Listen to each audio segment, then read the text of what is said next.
5 second start. प्रधानमंत्री का अरुणाचल प्रदेश दौरा चीन को खटक गया है। उसने भारत के समक्ष राजनयिक आपत्ति दर्ज कराई कि अरुणाचल में इस तरह भारतीय नेताओं के दौरे से दोनों देशों के बीच चल रहे सीमा विवाद को सुलझाने की कोशिशों पर नकारात्मक प्रभाव पड़ेगा। इससे मामले और उलझ सकते हैं। अरुणाचल प्रदेश चीन का हिस्सा है और वहाँ भारतीय नेताओं के दौरों को किसी भी रूप में उचित नहीं ठहराया जा सकता। चीन ने इस दावे को भारत ने खारिज कर दिया है। विदेश मंत्रालय ने फिर दोहराया कि अरुणाचल प्रदेश भारत का अंग था और रहेगा।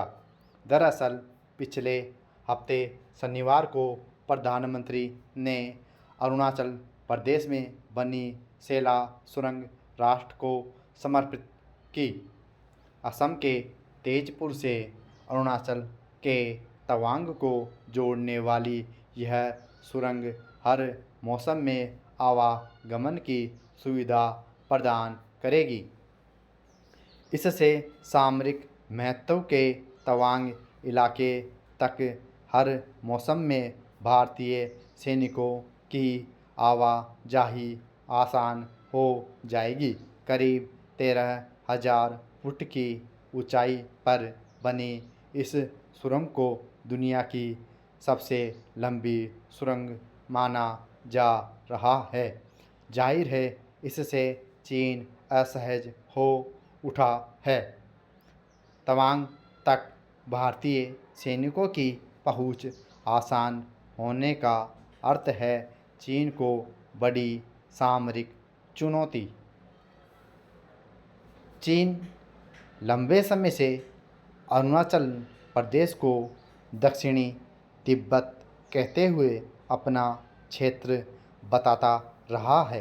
पिछले वर्ष जब उसने भारतीय क्षेत्र की कुछ जगहों को अपने नक्शे में दिखाते हुए उनके नाम बदल दिए थे तो उनमें अरुणाचल प्रदेश भी शामिल था।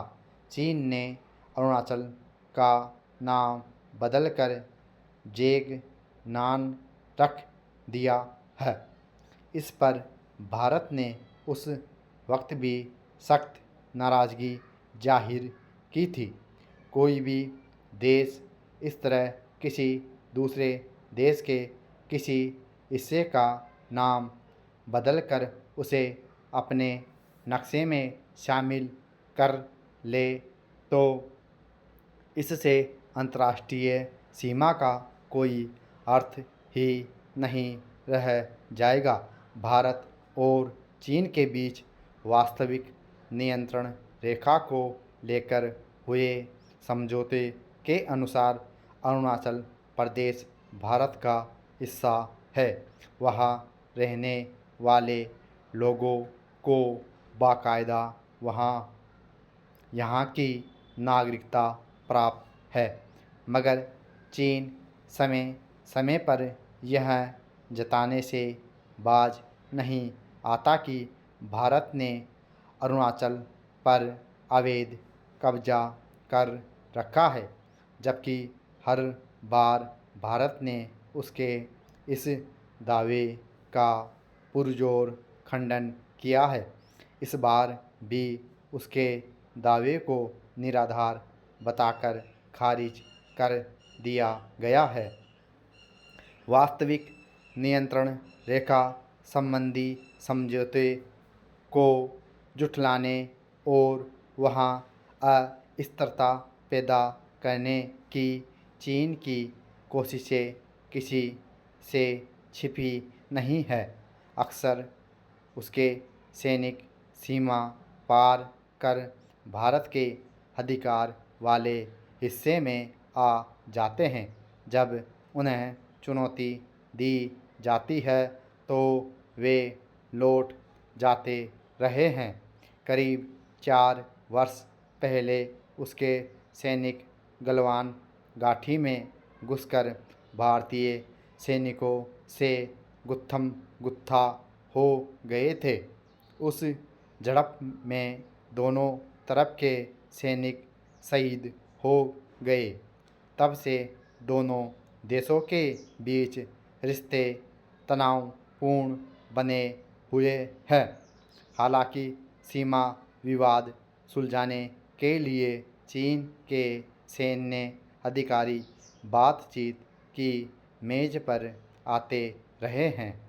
यह दिखाने का प्रयास करते रहे हैं कि वे इस मुद्दे को लेकर गंभीर है, मगर हकीकत में यह मसला अभी तक उलझा हुआ है। सीमा विवाद सुलझाने को लेकर चीन कितना गंभीर है, इसका अंदाज़ा इसी से लगाया जा सकता है कि वह भारत के हिस्से वाली कई जगहों के नाम बदलकर उन्हें अपना हिस्सा बताता रहा है, मगर भारत ने उसकी विस्तारवादी नीतियों को हर समय ठोस चुनौती दी है।